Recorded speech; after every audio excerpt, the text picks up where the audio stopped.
The Brewers make a free agent acquisition and maybe the funniest baseball player on Twitter. Andrew McCutchen is joining the Brewers. We're going to tell you all about him next on Locked On Brewers. You are Locked On Brewers, your daily Milwaukee Brewers podcast. Part of the Locked On Podcast Network, your team every day. Welcome into Locked On Brewers, everybody. Thanks for making us your first listen of the day. He's a former Milwaukee Brewer, now turned broadcaster, Vinny Rottino. I am a broadcaster turned statistician, Dominic Cotroneo, and we are your one-stop shop for everything Milwaukee Brewers as we get ready for a historic 2022 season. If you haven't already, go ahead and subscribe. Make sure you follow us on Twitter at Locked On Brewers, pretty simple, and subscribe to us wherever you get your podcasts, as well as YouTube. We got a lot of stuff coming out here. If you have some friends that are locked on the Brewers and want to get all the info that you can get, we are your only daily podcast once the season really gets going for everything you need to know about the Brewers. So we are happy to be your source for everything you need to know. And today is a great example of that, Vinny, that we finally have things to talk about. We talked about all the trades that were happening around the Brewers yesterday, including the signing of Brad Boxberger, another free agent signing today, Andrew McCutchen. Now, it was reported last night. I figure it will be official by this morning if you're listening on Tuesday morning, and at the time of recording of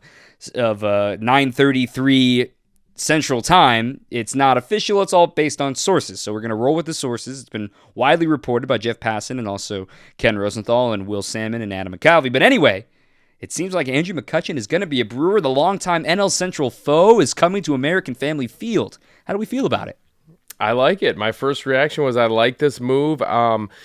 Here's the front office type of mindset in me, and the ex-scout mindset in me is like, who's gonna, he's not a center fielder anymore. So where is he gonna play at the end of the day, right? I mean, he's gonna play some left field. He's gonna DH. He might even spell Hunter Renfroe in right field as well.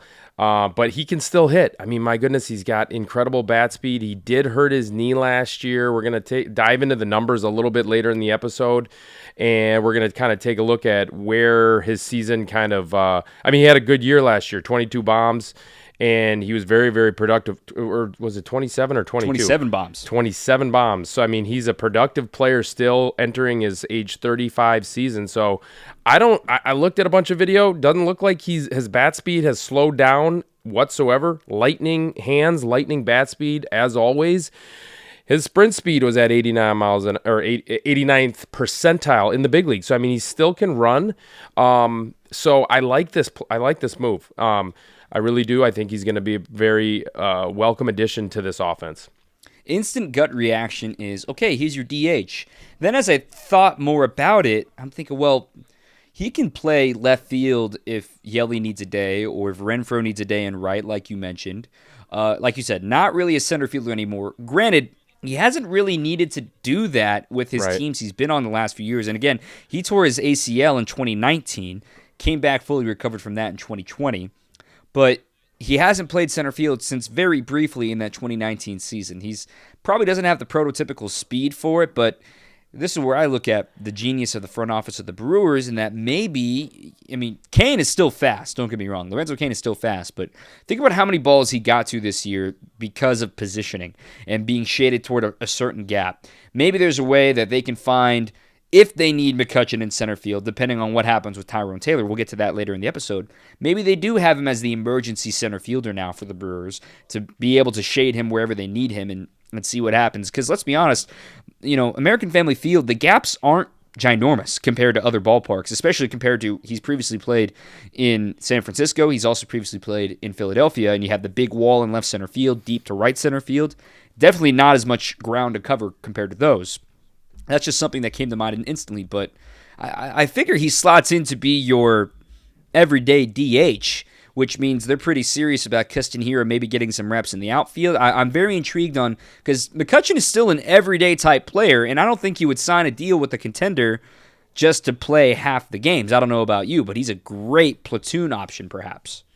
He's been one of the best platoon options as far as right-handed hitting platoon options since 2000, I think 16. I mean, he's been extremely productive against left-handed pitching, and he was last year as well. He really struggled against right-handed pitching last year. He struggles against that slider going away from him, but I mean, he made up for it and then some against lefties. I mean, so he will definitely be penciled into the lineup every single day against lefties. And the Brewers do a brilliant job of this in giving guys opportunities and giving guys playing time and at bats where they're going to excel. And this is an opportunity for Andrew McCutchen. You got Tyrone Taylor, obviously, also really hits left-handed pitching well. So these guys are going to play in the outfield against lefties and that DH spot as well. So, yeah, I mean, I like this move. And let's not forget, this guy is a veteran guy who is very, very well liked by his teammates. He has one more Twitter follower now because after you just said he's a funny guy to follow, I just followed him. Oh, he's phenomenal. 4 minutes ago. So, so he is that clubhouse presence. Another savvy move by this front office, right? I mean, you just continue to add leadership type guys that add to winning culture to your roster, and that's got to be a positive thing. So I'm just live stats checking right now. This is what I do for a living. Just clicking around StatHead and looking at what his numbers are. I'm working on combining these seasons here real quick since 2016 on what his numbers are versus lefties, and I'm just trying to set up the plate appearances, but I think you're right as far as I'm trying to figure out what year it was that this stretch started where he just absolutely destroys left-handed pitching. But looking at it, since 2016, ranked by OPS, Andrew McCutchen has the 10th highest OPS against left-handed pitchers in baseball. And that's with a minimum 750 plate appearances. So that constitutes as an everyday player. The only guys ahead of him, and let me just go through this list, and you can get an idea of what kind of production you could get. Number 9 on that list is Nick Castellanos. Number 8 is Jose Abreu. Number 7 is Alex Bregman. Number 6 is Trevor Story. Number 5 is Nelson Cruz. Number 4 is Chris Bryant. Number 3 is Paul Goldschmidt. Number 2 is J.D. Martinez, and number 1 is Nolan Arenado. So McCutchen is number 10 on that list. Yeah. Now, I'm sure that's probably front-weighted, from 2016, 2017, 2018, but still an idea of maybe this is how they plan to use McCutchen, giving Yelich a day off against a tough lefty that he has a tough time against to play left field or as a designated hitter against left-handed pitching. I completely agree that's how they're going to deploy him. He had a 1,000, and it's not really that front weighted, right? I mean, he had 1,027 OPS last year with 15 bombs in only 195 plate appearances against left-handed pitching. So, I mean, that is some serious production. He was one of the best hitters against left-handed pitching last year in the big leagues. And so, yeah, I mean, we're talking about an OPS plus of 161. Actually, sometimes these numbers are a little bit confusing even for me after studying them for so long. TOPS plus and SOPS plus. They're way above league average, whatever some of these numbers do mean at the end of the day. So, it is, again, they're going to stack the lineup depending on their matchup. And they've done this ever since Stearns took over, and it's been a brilliant way to deploy a lineup against an opposing team. And so this is just another guy to help with that. So we're going to take a deeper dive into his baseball reference and tell you about his career. Before we do that, we're going to tell you about BetOnline. As we're at that time of year, it is March. It is college basketball's tournament, which is finally upon us. The brackets are out. Hey, Wisconsin coming down the road to Fiserv Forum. Shout out to Bucky. So that'll be a whole lot of fun. Marquette's going to be down in Fort Worth. By the way, our good friend of the pod, Brian Anderson's going to have the call for that regional pod down in Fort Worth for the Turner Sports Broadcasting. So that'll be a whole lot of fun to see him call a Marquette game against UNC. So shout out to the Wisconsin area colleges getting into the tournament. And you can get all your latest odds, contests, and player props at betonline.net, the number one source for all your sports betting needs and info. BetOnline remains the best spot for your scores and podcasts and news this season as well. And not just basketball, BetOnline is your continued source for all your sports wagering information needs, including live betting and your favorite Vegas casino games. Head to the website today or use your mobile device to learn more about the trends and get in on the action. BetOnline is where the game starts. Okay, so let's jump around here. Baseball Reference is the best website ever created. Let's get something out of the way as I'm right at the top of the page of Andrew McCutchen. First of all, he's won an MVP. He's won a Gold Glove, 4-time Silver Slugger, 5-time All-Star. He has not been an All-Star since 2015, his last great year with the Pirates. Now, one thing that's going to jump out immediately, what number is he going to wear? Ooh. Because his traditional number is kind of taken, 22. I wonder what number he's going to wear. So that's just a random thought that I think about. He briefly wore 26 for the Yankees. So we'll see what that turns into for him, given that's Aaron Ashby's number, if I'm not mistaken. I thought it was Jeff Cirillo's. They didn't retire Jeff Cirillo's number yet? Oh, my goodness. we gotta reach out to him.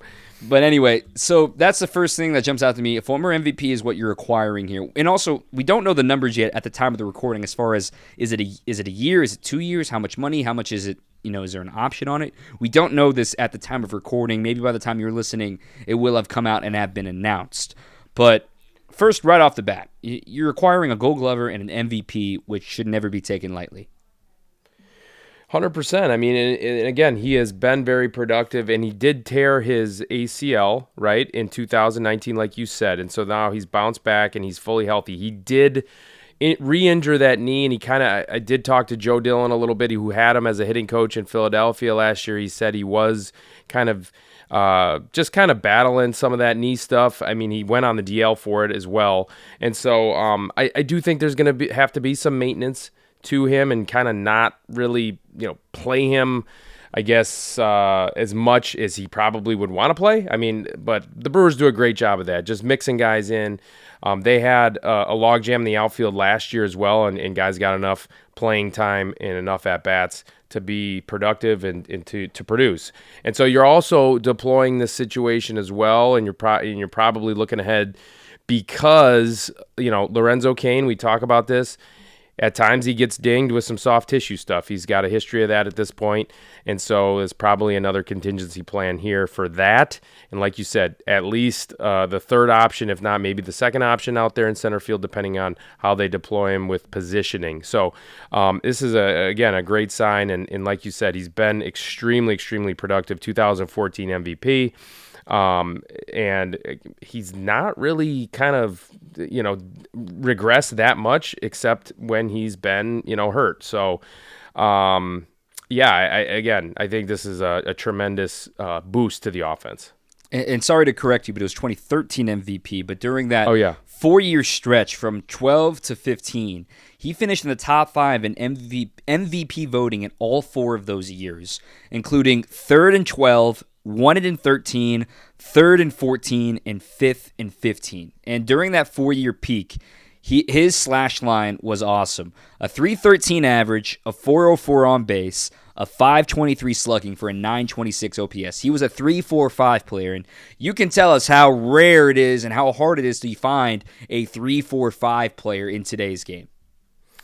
It is. I mean, that's why they get paid as much as they do, and that's why this guy was really, really sought after, and he really carried the Pirates on their back for a long time there during that stretch. So, I mean, when you get a player of this caliber, they really do anchor your lineup.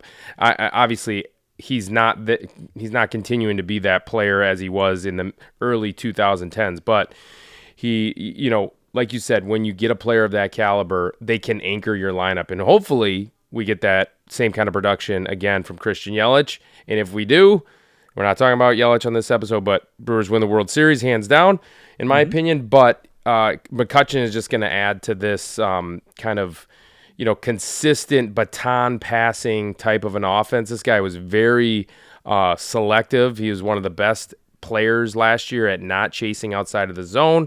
And so that is going to be huge. It's just a tough at-bat for opposing pitchers, especially against left-handed pitchers. So this is another guy that's going to give a quality at-bat.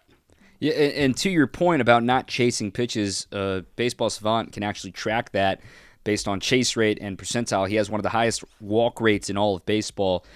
His chase rate is in the 94th percentile, meaning he is in the 94th percentile of not chasing pitches out of the zone, which is obviously beyond elite. Fantastic stuff from him. Clicking around the rest of his baseball reference here, reminder that when he left Pittsburgh, it was in a trade to the Giants for Kyle Crick, and it also brought back, you may recall the name Brian Reynolds, who has been a Brewer killer the last few years. That's when Reynolds was still a prospect at the time, originally drafted by the Giants out of Vanderbilt. and now has since thus become the cornerstone of what the Pirates are trying to build. So he was initially traded by Pittsburgh to bring back Brian Reynolds, and then when he went to San Francisco, he was traded at the waiver deadline in 2018 to the Yankees briefly because they needed corner outfield help, and then was a free agent to follow that, and signed with the Phillies, where he's been ever since. So, again, he was just a free agent deal. This was not a trade. In his last 3 years with the Phillies, some of that marred by injury, of course, and the COVID-shortened season in 2020, he only got to play a total of 260 games over the 3 seasons, partially due to injury. He hit 47 homers over that time. In his career, he's got 270 homers. Now, if he plays every day, he has a chance to reach 300 in a Brewer uniform, but 30 home runs is a lot to ask from McCutchen if we're not even sure he's going to be playing every day. The other thing I wanted to point out on this baseball reference page is he's got a long history at American Family Field, and formerly known as Miller Park. And in his career, he's a .289 hitter at American Family Field with a .350 on base and a .581 slugging. He's hit 23 homers in his career at American Family Field, which I guess he's seen the ball just fine back in Milwaukee. He likes playing there, yeah, for sure. The thing so I actually, when I was scouting in 2018, I watched him play, and I had never seen this guy play. I think maybe I ran across him when I was actually still playing at some point, maybe in spring training or something. But what stood out to me was the electricity that he has in his hands. I mean, these are lightning fast hands still at age 34, 35. It's still there. So, I mean, there's plenty in the tank, in my opinion. He certainly does like to play at American Family Field. Again, going to add to the winning culture. Last year, this is the thing that stood out to me on Baseball Reference. April and March had a .548 OPS. That's terrible, right? 93 plate appearances. He hit 169 in April, March last year. May comes around, and he starts to heat up, .787. Then June, 1,027 OPS. And then July, 906 OPS. So this guy was, talk about extremely productive during that stretch. 3 months where he was one of the top hitters in all of baseball, and then he kind of fell off in August, bounced back a little bit in September in 108 plate appearances with a .789 OPS, hitting 5 home runs in September and August. So there was an injury where, again, he went back on the DL with a little bit of inflammation in that knee in August. So, again, if you take that month out, and obviously you can't really cherry pick stats like this in baseball, but it does. I think it's significant, especially with the knee. You take April out, that slow start. You take August out with the injury, and this guy was extremely, extremely productive. And maybe that's something that the Brewers brass saw right here. Indeed. So we're going to wrap up our segment right after this break talking about what this means specifically for the Brewers and what this means for the rest of the roster. Before we do that, tell you about our friends at Built Bar. Here we are in March. It's hard to keep your New Year's resolution, but Built Bar can help you keep that eating healthy resolution going. The macros are awesome on this. 130 calories, 4 grams of sugar, 4 net carbs, and 17 grams of protein in a low-calorie, high-protein, 100% real chocolate-covered protein bar. And their puffs are fantastic too. It's like a protein-infused marshmallow. There's nothing else like it out there on the market.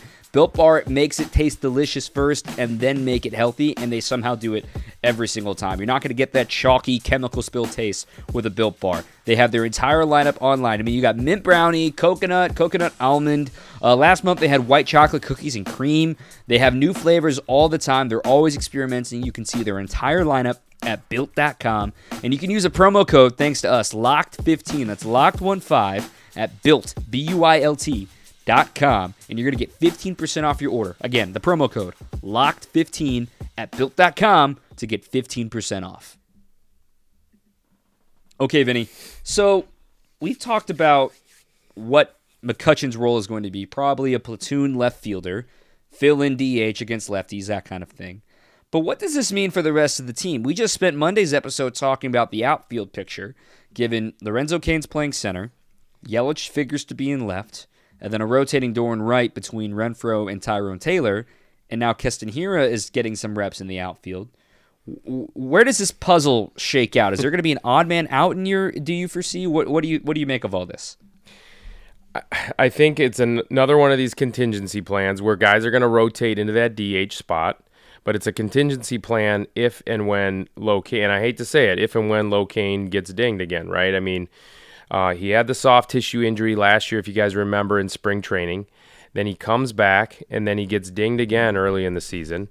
And there's always just a tentative nature to how to use this guy, how to use Locaine. So Locaine is the wild card in all this. And I love Locaine. The thing about Locaine that jumps out to me is that play in the playoffs where he almost broke his entire body running into the wall and almost caught that ball in Atlanta. Mm-hmm. That was one of the most unbelievable efforts I have ever seen on a baseball field. That was incredible, and how fast he got to that spot and the jump that he got. He is a elite defender still at the age that he is at. So I hope he stays healthy all year. They're not going to play him every day, I think, personally. They just want to keep him healthy and make sure that he is available to provide that elite defense and then get his hits when he can. But if he does get hurt, they're going to have a rotating door. Again, who plays center? I think it is Tyrone Taylor. Maybe McCutchen is that third guy. So that's what I think. It's a contingency plan, and at the end of the day, guys are going to get their at-bats. That's just what it is. They'll get their at-bats. So I'm just looking at a potential lineup. I'm just scribbling it down here on my legal pad. Wong's going to lead off. Yelich, assuming he's starting this game, would probably bat second, assuming he's back to normal. Yelich bats second. Adames bats third. And then Hunter Renfroe or Rowdy Tellez bats cleanup. That could be interchangeable in the 4-5. And then let's say this is a game that McCutchen's DHing. Is he batting sixth? You're right. I mean, ahead of Urias, ahead of Narvaez, ahead of Kane. I think that's where it would shake out if you've, because then Kane would probably bat eighth or ninth on this roster as the double leadoff. Urias could be seventh or eighth, and then depends on where you put Narvaez. I'm just thinking out loud here. What do you think about that? Yeah, I like that. I think, Council does a good job of alternating lefty righty just so that you can't match up real well when you get out of that, when you get into the bullpen. It's surprising that Luis Urias would be that far down, but I guess, maybe. But where else do you put him? You're not batting him ahead of Yelly. Maybe to start the season, and I don't think they would do this, but just to kind of give, depending on where Yelly is in spring training, if he's still struggling a little bit, maybe they take a little pressure off of Yelly. It's not, let's talk about that at least. Let's at least have a conversation about that, in my opinion. You don't have to continue to bat him second or third if he is still trying to find his way out of it. So, but yeah, other than that, I agree with your lineup. Yeah, it'll all be figured out. Then you got to factor in Keston Hiura somehow. You got to figure out how to get Hiura some ABs. If he's going to not be playing every day, they probably want him to get ABs down in AAA. Yeah. And I want to bring up one final point here. As you acquire Andrew McCutchen, and the name I'm going to imply doesn't mean that he was going to be in the big leagues this year, but it's a name that certainly is on the forefront of Brewers' minds. What does this mean for Garrett Mitchell? What does this mean for your top outfield prospect who's in Double-A? Now, granted, we want to see him have a healthy season before we talk about making it to the big leagues. And we, again, at the time of recording, we don't know if it's a 1 year or 2 year, an option deal, whatever it is for McCutchen. But you wonder if this means we probably won't see Garrett Mitchell this year, barring from some insane injuries. What is your take on that? I think that's right. I mean, the guy. I mean, this is his. This would be his second full season, and that's normal. His first normal one, too. Given last year got delayed, had an injury in the middle of the year. This is his first healthy offseason in a while. Right, and COVID always messes me up now with what the minor leaguers have done. I mean, there was a delay to the season. They went deep into the fall. So it's like this kid needs to just play. And I think you'll, in my opinion, just keep him at Double-A, allow him to, hopefully he doesn't struggle. But if he does, that's good for players to struggle a little bit and figure out Double-A, start raking in Double-A, get called up to Triple-A at the end.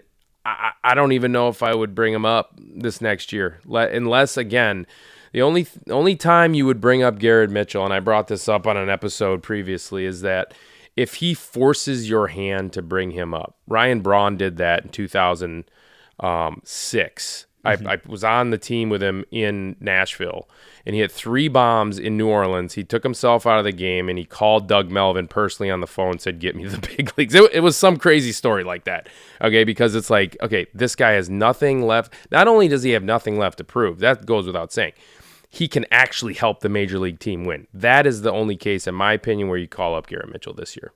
All right, so this is just something that I had popped in my head here in the middle of the episode. I'm like, oh, wait, Garrett Mitchell.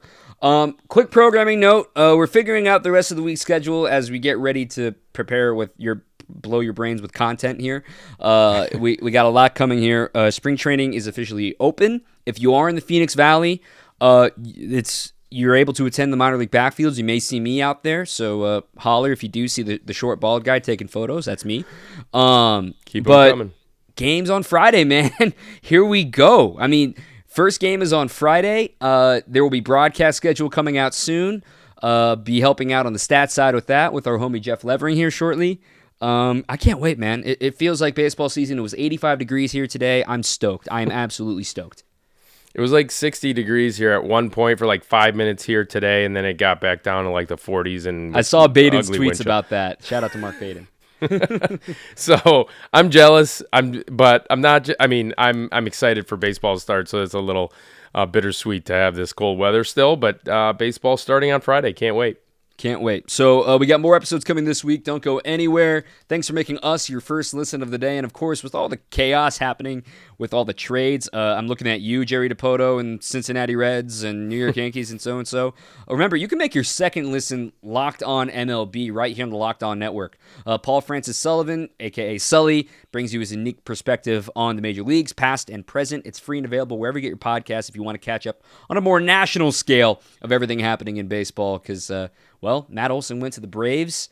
Freddie Freeman's probably not going to be a Brave anymore. It's about to get real crazy. Thanks, everybody, for listening today. He's Vinny. I'm Dom. We'll see you next time. Until then, keep on swinging. You are Locked On Brewers, your daily Milwaukee Brewers podcast. Part of the Locked On Podcast Network, your team every day.